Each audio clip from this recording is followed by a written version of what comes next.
hear an amen? They thought he was a gift given to them by God. They just thought the world of it. Something always felt wrong about it. It just didn't hit me in my gut right. You cannot be the pastor of a church with a sexual conviction crime. Tim Tillman was an evil, conniving person.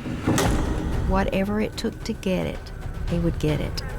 The coldest person that I have come across.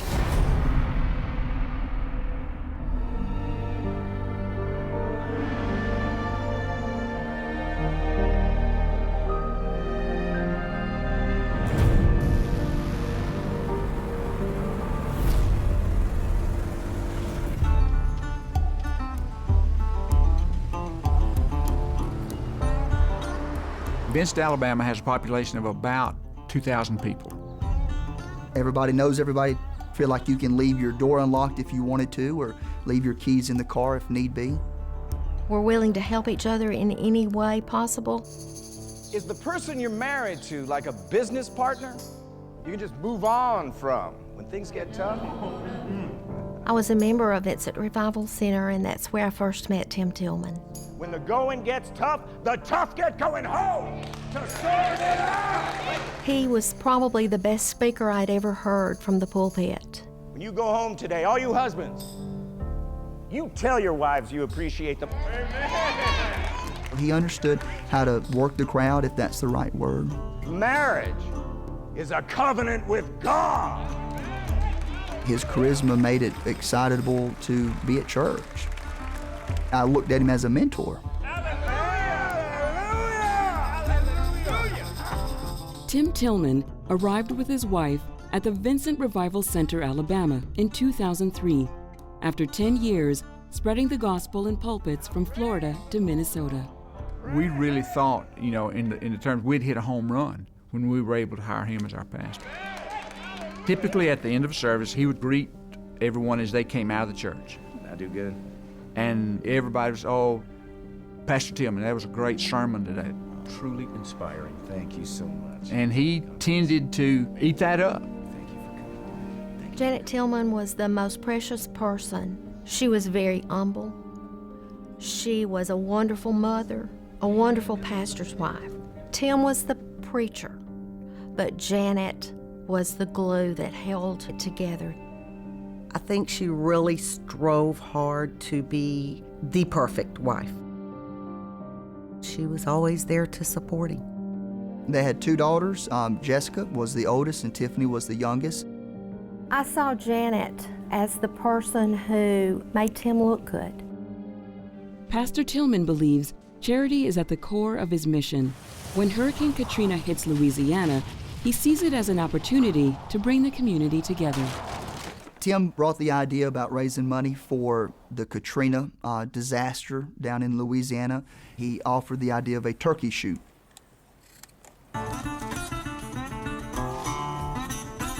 You would have to walk over to a table, pay the money to get one shell. You would be directed to put the shell in, and then you'd be directed to shoot.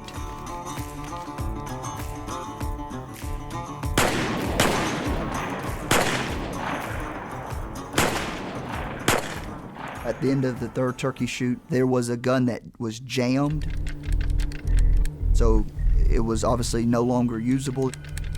Another church member offers to take the broken gun away to get it fixed.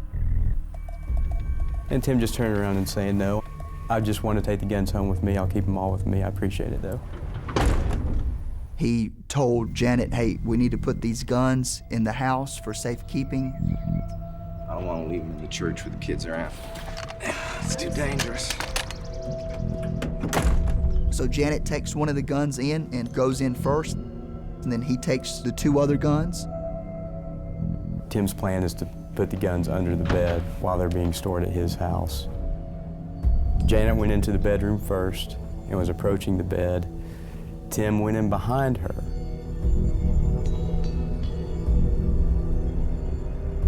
The gun hit the side of the doorpost and went off 3 feet from her back.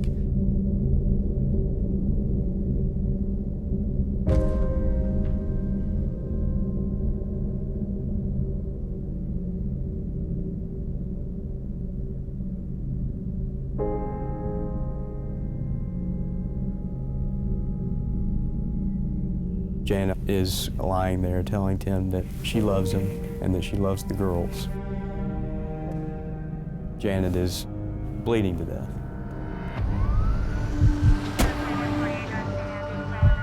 I come out of the church and I look up there at the house, and there was ambulances, police, and various first responders. When I got there, it was very intense. Tim had his hands over his face, talking about, what have I done, what have I done? Just kind of saying that over and over and over. When I got out of the car, someone met us and said, Janet did not make it. My heart was breaking for the two girls. They were distraught, they were sobbing. I wanted to be sobbing too, but I felt like I had to be strong for them. The police came in and said, we need Tim to go downtown to the police station to give a statement. I thought that's awful. I'm sorry, Janet.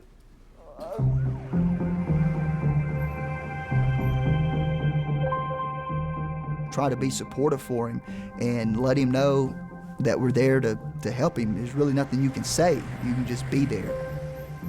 I don't know what happened. I was following her behind, and she had one gun, and I was carrying two, and I don't know how it went off. The idea that he's going to live now with this accident, it was very heartbreaking. It was tragic. You wish you could change it, but you can't. After they talked to the girls, my husband told me that they were going to our house to stay.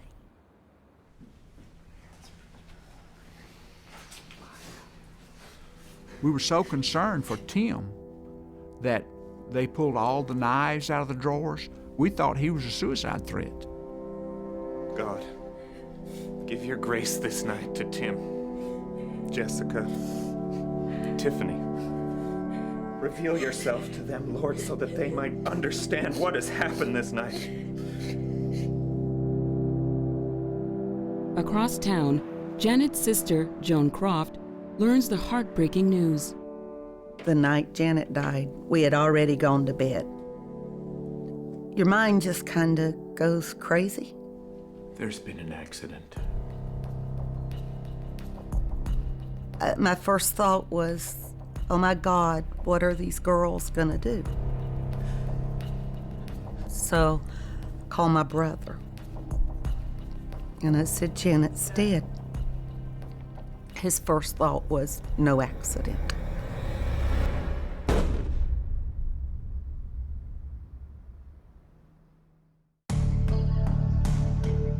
Popular Alabama pastor Timothy Tillman shoots his wife Janet dead in an apparent freak accident.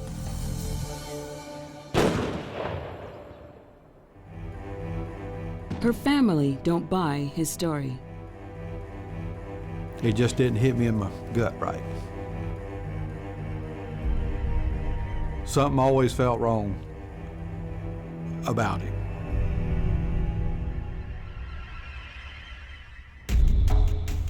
Detectives question Tillman about the shooting. With no reason to hold him, they let him go home to his daughters. As a formality, they run his name through their system. They checked his license in the database. That's something that they would check as a matter of routine. The result is far from routine. Investigators are surprised to learn the pastor has 2 driver's licenses, one under his own name and a second under the name Timothy Patrick McNally. So, 4 months ago, he changed his name to McNally. And then a couple weeks ago, he changed it right back to Tillman. The name change back to Tim Tillman from Tim McNally happened a matter of days before the killing. It's a red flag for police. Tim Tillman is a man with secrets.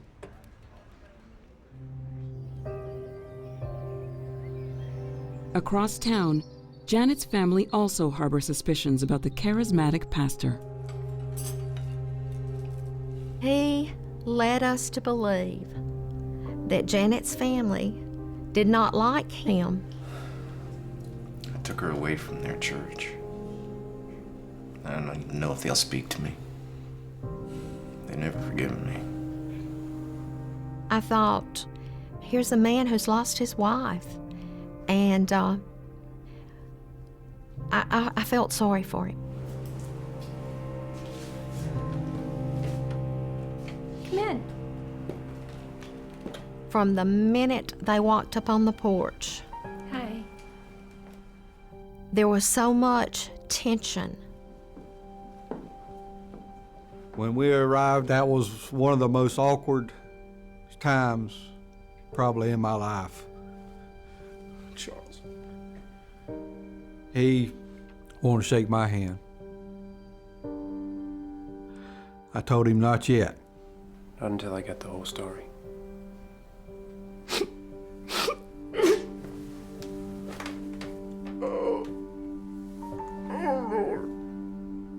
Never once did he look at my parents and say, "I'm so sorry." I never hurt her on purpose. Never! He said how much he loved Janet and he would never hurt her. My gut said something wasn't right. A few days later, I sent an email to the district attorney explaining that my sister had been killed and we really thought that they needed to investigate it. Detective Scott Bartle of the Alabama Bureau of Investigation is assigned to the case. The email said that they were not sure if Vincent Police Department would have the resources to adequately investigate the case. I went down to the town of Vincent to meet with Chief Shrigley with the police department. We sat down and I watched the video of the interview. One thing that stood out to me was how Tim Tillman was acting. The only thing I can compare it to is the Wizard of Oz, the Cowardly Lion, because he'd go, ooh, oh, and then he'd look up over at the clock to see what time it was. I couldn't understand that. It was just highly suspicious to me. Vincent police also tell Detective Bartle about Tim Tillman's 2 driver's licenses. My plan was to check into Tim's background, find out where he had lived before, just kind of recreate his past and try to find out more information about Tillman. Detective Bartle discovers that Pastor Tillman has a past that is far from saintly.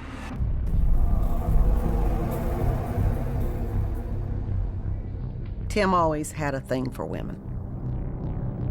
He always ended up with a girlfriend or going places that a married man shouldn't be going, like strip clubs.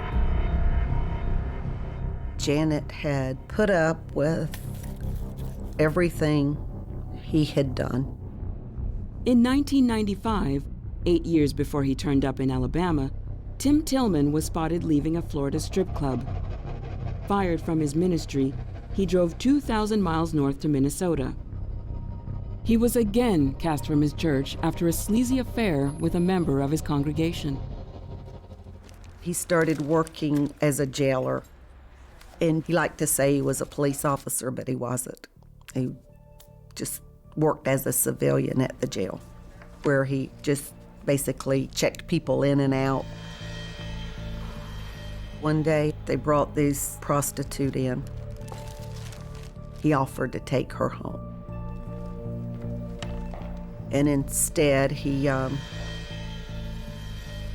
pulled over in a parking lot and, according to her, forced her to have oral sex.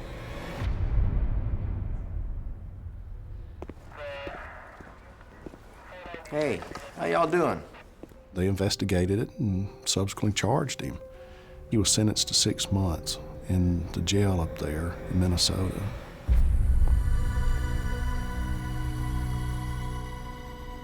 It was too much for Janet. And I said, "Janet, at some point, sweetheart, you're gonna have to give up on him." Would you mind if me and the girls came there to be near you? And I said, "Of course, Janet. We're even looking for some help in my office." and I can probably get you a job. With her cheating husband behind bars, Janet and her daughters moved south to Alabama to be close to her sister Joan. Everything was going good, and then Tim called. He said, they let me out early. I want to surprise her when she gets home.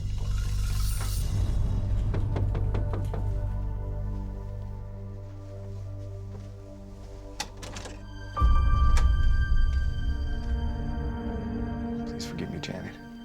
Please. I think she hoped that he meant it. She always had hope that things would be better. Girls?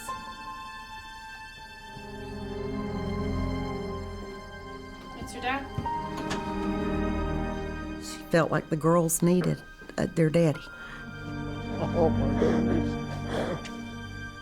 I was disappointed that she let him come back. I thought that Janet would do real well on her own. The family is reunited, and Tim Tillman vows to keep the past behind him.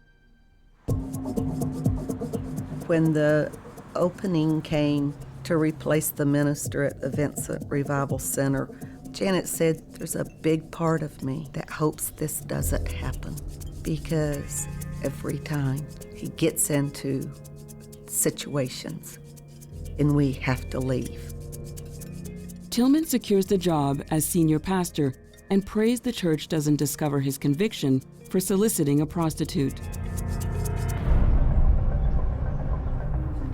I knew that if he had presented the information of his conviction for a sexual crime in Minnesota, that he would not be preaching. I contacted the superintendent of the Assemblies of God and talked with them about Tim and how he got to be a preacher there. Could I speak to the secretary in charge of pastor appointments, please? The church does a background check on any incoming pastor. Tim Tillman put them off and put them off and put them off. He would say, "Oh, I lost it," or somebody spilled milk on it, or that kind of thing. I thought it was suspicious, but it didn't have anything to do with him shooting Janet. Also, whatever he did in Minnesota, it just didn't explain the name change. Something ain't right. I was frustrated because I couldn't find the right piece of the puzzle to really get it going. I needed the centerpiece to build upon. Unaware of investigators' growing suspicions, Pastor Tillman draws on the love and support of his congregation. The whole community rallied around Tim and the girls. There were people who would give Tim gifts, monetary gifts. People are being so kind. Of course, it was no secret that Janet's salary had been lost. Just weeks after Janet's death, Tim Tillman says he wants to leave his daughters and go away for a few days. Harold, I think I want to go on retreat. Tim mentioned something about going on a pastor's retreat, pastor's conference to Washington State. Washington? Yeah. It's the first inkling among church members that all may not be as it seems. Between here and Washington State, there has to be 1,000 different pastor's retreats you can go on. And so why would you go all the way to Washington State for one? Seemed a bit odd. But we felt like it was important for his well-being that this take place. He's fragile, and he needs to go get help. We still were under the perception that he was going to be our pastor. We were still holding on to that. Meanwhile, Detective Bartle discovers that Tim Tillman already has suspected links to Washington. We obtained cell phone records. I could see a lot of communication to a number that was in Washington State.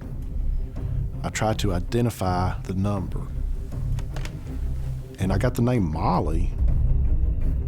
Now, there was a religious retreat that he had been to in Washington. But why would you be talking to Molly at 11 o'clock at night? I mean, that's not normal business hours.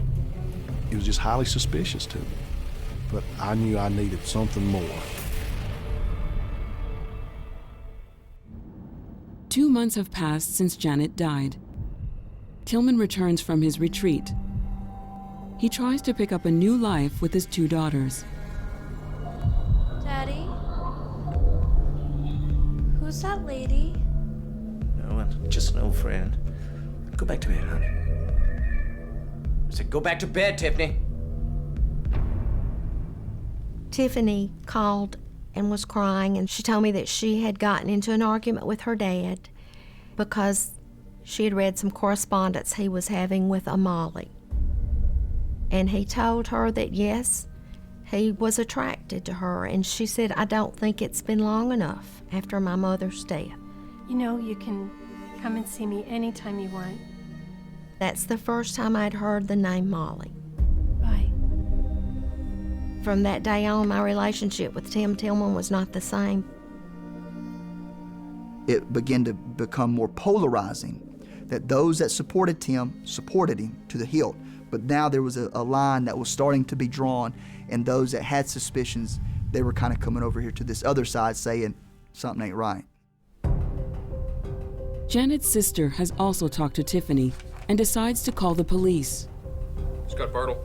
I received a telephone call from Joan. There's a rumor that Tim may have a girlfriend called Molly. That's when everything kind of really started coming together. I'm starting to see a picture of somebody that killed their wife.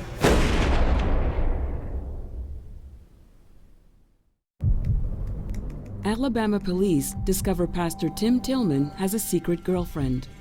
For Detective Bartle, it's starting to look like a motive for murder.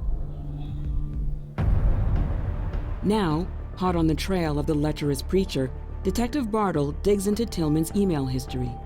He first engaged with Molly over the computer about 10 years prior. Started off as an anonymous communication, so to speak. I think part of the fun to him was getting away with doing something that wasn't right. Janet worked lots of hours, and there's nobody looking over his shoulder. When he found out more about Molly and that her dad was in the military, I think that's when Tim decided to create this Timothy McNally. He used a different name. So if anything ever did come up with Janet, that he could say, well, that wasn't me. It wasn't just his name he changed. He claimed he was a high-ranking naval officer.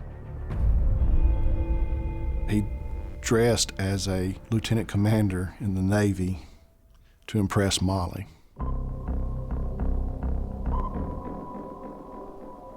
I can imagine him going into an Army surplus store where they would have some uniforms and picking out the parts that would make him look good, and making this story that he's been telling her over the months very believable to her.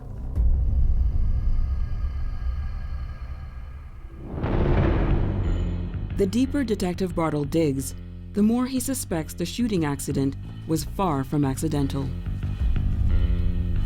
Whenever you have someone that has a mistress on the side and your wife is shot in the back, there's a motive. However, Scott had a lot to do to take it to another level, to get him to a point where he had a case. If he's got a girlfriend, he can show her he's got a driver's license with Timothy Patrick McNally. That validates who he's saying he is. He doesn't have to worry about her showing up at his house or trying to locate him when he's going back to Vincent to be with Janet. 6 months have passed since Janet was shot dead. Despite Detective Bartle's suspicions, he has nothing concrete on Tillman. I remember wondering, why would someone murder their wife instead of divorcing? Maybe Tim was thinking, if he was divorced, he could not be a preacher. So if Janet is dead, then they don't have to worry about that.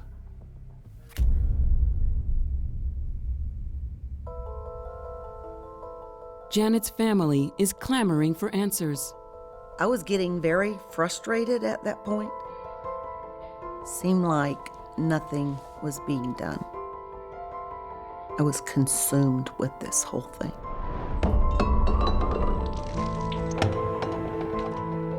I'm not hearing from the ABI, I'm not hearing from the DA's office, I'm not hearing from anybody. I felt like they didn't think it was important. Tillman's congregation struggle with the growing uncertainty over Janet's death. Before Janet died, each Sunday morning, as people left church, there would be a lot of joy, happiness. Thank you. But now, as we left the church, you didn't see that joy anymore.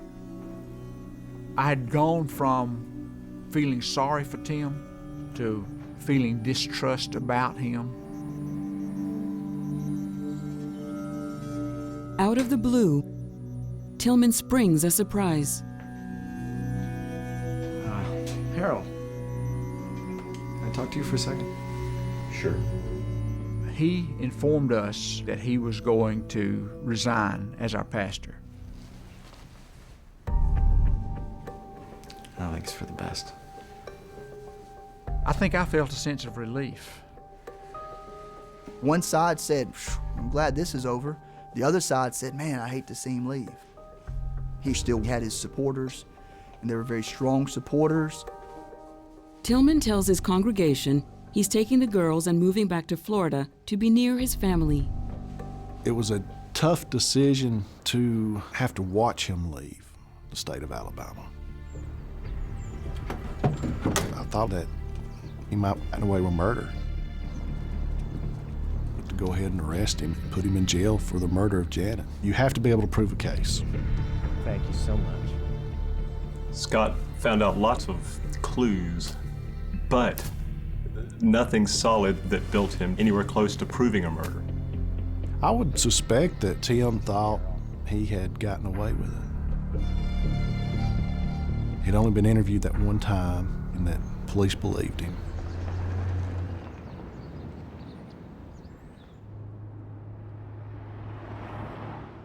Just when Detective Bartle fears that Tillman has slipped through his fingers, he catches a lucky break. Janet's sister Joan tells him of a curious phone call she's just received. Sitting at my desk at the office and my phone rings and they ask for Janet. Janet no longer works here. It was this loan company. I asked when this loan was taken out. They said January of '06. Janet was killed in October of '05. My first thought was that Tim had used her name, her good credit, and gotten a loan. It was $5,000, and it was a month or two after her death. I knew that I had an opportunity to get Tillman and arrest him. Arresting Tillman for fraud will also give Detective Bartle the chance to question him about the night he killed his wife. This interview has to be played out very carefully. Tim Tillman will have gotten away with murder. He's only going to get one shot at it. For more on this handsome devil, visit investigationdiscovery.com. 13 months after Janet Tillman was shot dead in an apparent accident, police get lucky. Her husband Tim is arrested for fraud. The forgery opened the door for me to get Tim to explain about Janet's death. From what I have researched on Tim, he would not be able to keep his mouth shut. I knew that he was going to try to preach to me and try to make me believe that it was an accident. And at a certain point, Tim was going to lose his cool. And he was going to start screaming and hollering and turning all red in the face and become very angry.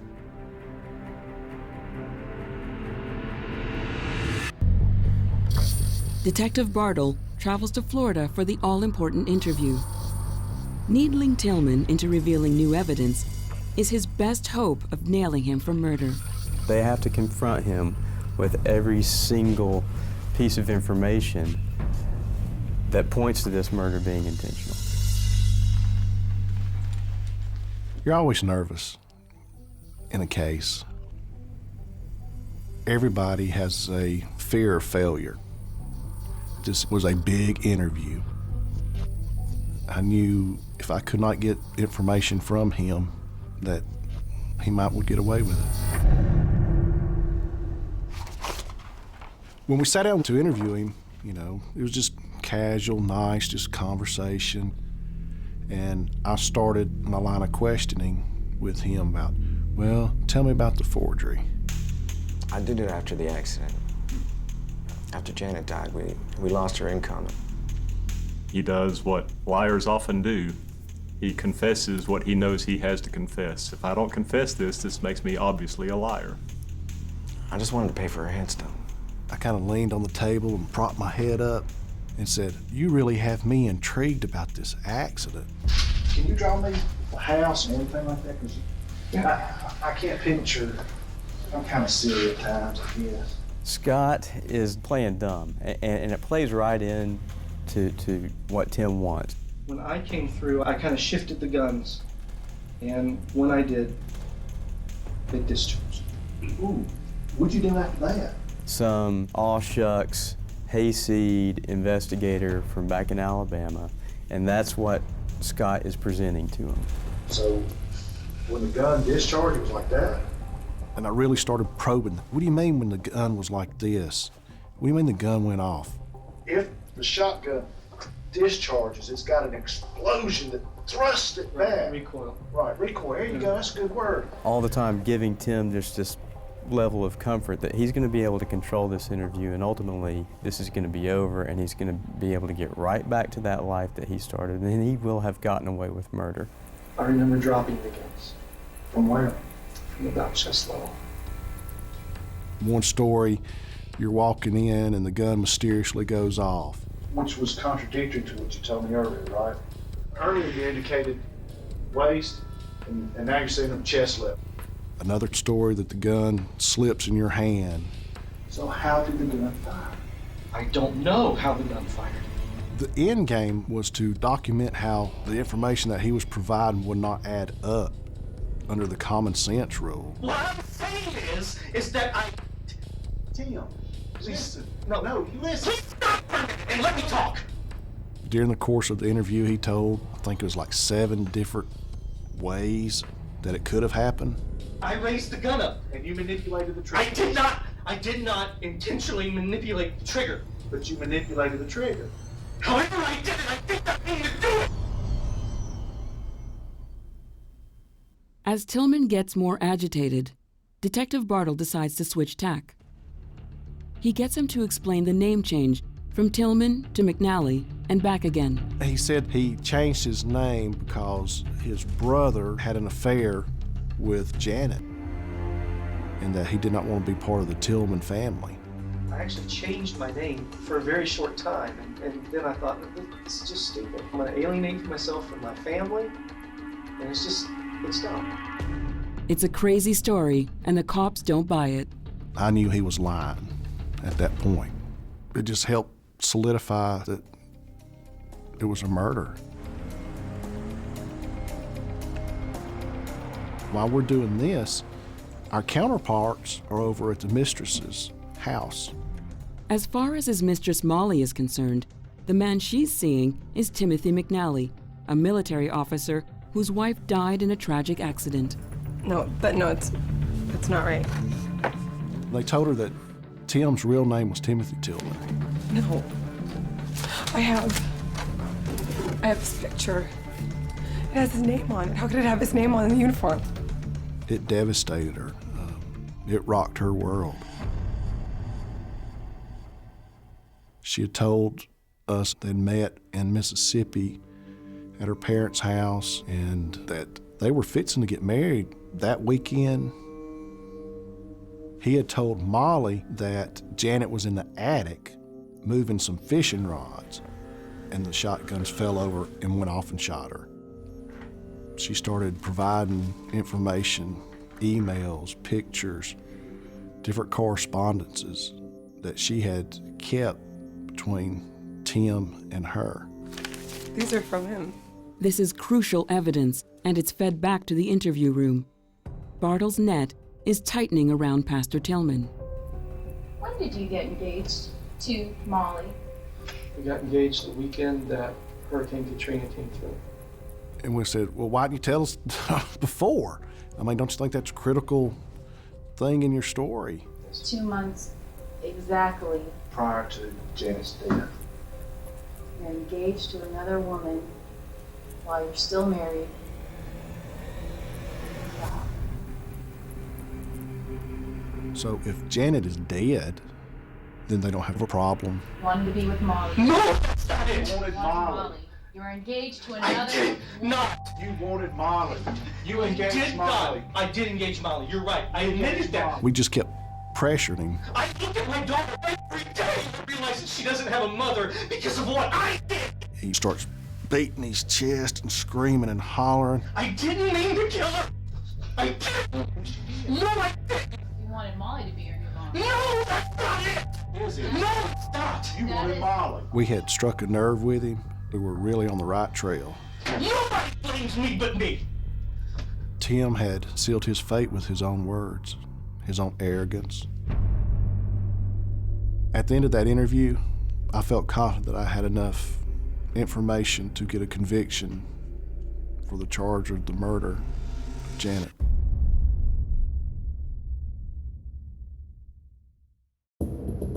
Pastor Tim Tillman is charged with forgery and sent to jail. Despite the incriminating interrogation, investigators don't yet have enough to charge him with murdering his wife. Tim stayed in the Shelby County Jail, I think it was about 6 months, until he made bond. Meanwhile, Janet's family wonders if they'll ever see justice. I expected once he was put in jail, they would have investigated enough to get him indicted on the murder. Then all of a sudden he was bailed out and it was like a bubble burst. And we're back to square one. Detective Bartle wants Tillman to believe he buys his story of how Janet died. At that point in time, I wanted him to think that the only thing he's got to face is the forgery charge. Over the next 5 months, while Tim Tillman, now married to Molly, builds a life in Florida, Detective Bartle builds his case. The case was presented to the Shelby County grand jury, and they chose to indict Timothy Tillman, charged with murder. That was a good moment, probably the #1 moment in my career at that time. We made arrangements to fly down to Florida to pick Tim up. The preacher has no idea the game is finally up. When Tim arrived there, his boss called him in. Hey, how y'all doing? Tim smiles like nothing's wrong. We all used to work together, all right? No, And I told him, you have never worked with me. as I remember it, you were working against me. Tim Tillman, you're under arrest for murder. And his eyes kind of swelled up a little bit, and his knees kind of buckled, and I really thought he was fixing to pass out. The murder of Janet Rita Tillman. He knew that the gig was up then.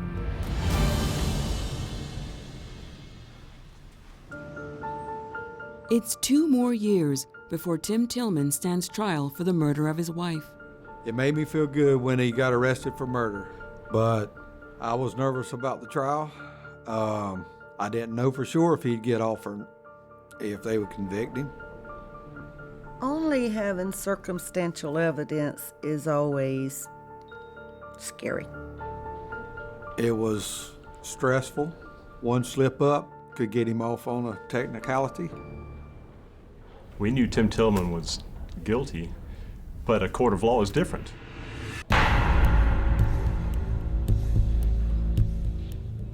You've got a circumstantial case to begin with, and that's terrifying for a prosecutor.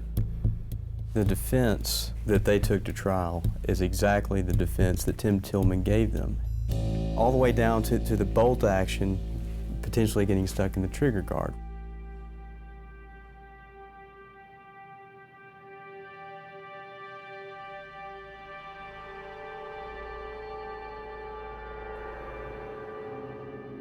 How he did it, we don't exactly know. There are a number of ways he could have fired the gun.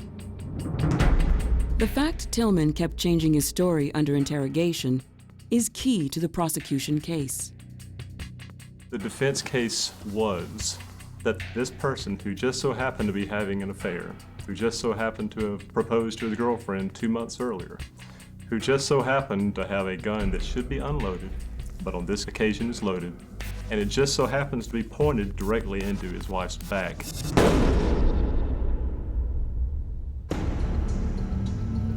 The jury stands up to read that verdict. My heart almost stopped.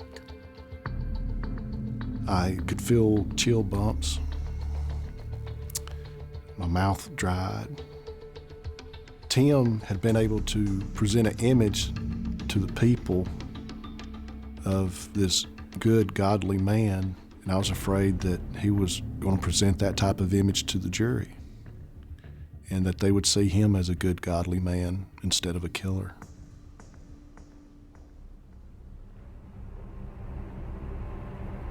And they said, guilty. Janet got justice. It was like a massive relief off my shoulders. If Tim had not have forged that check, he would have gotten away with murder. He's probably one of the coldest person that I have come across in my lifetime. As they led him out, he did not turn around and look at his children. He left with no emotion. So much changed from the time I first met Tim Tillman, because he was a man of God, and there were people who came to know the Lord under his preaching, but the correct verdict had been rendered. Tim Tillman was convicted and sentenced to life in the Alabama Department of Corrections. Until that time, when we talked about Janet, it was mostly about the mean things that Tim had done to her. After that verdict, we talked about the happy things. I go on the internet from time to time to make sure Tim's where Tim's supposed to be. Other than that, I try to live day to day and be happy. Think about Janet often.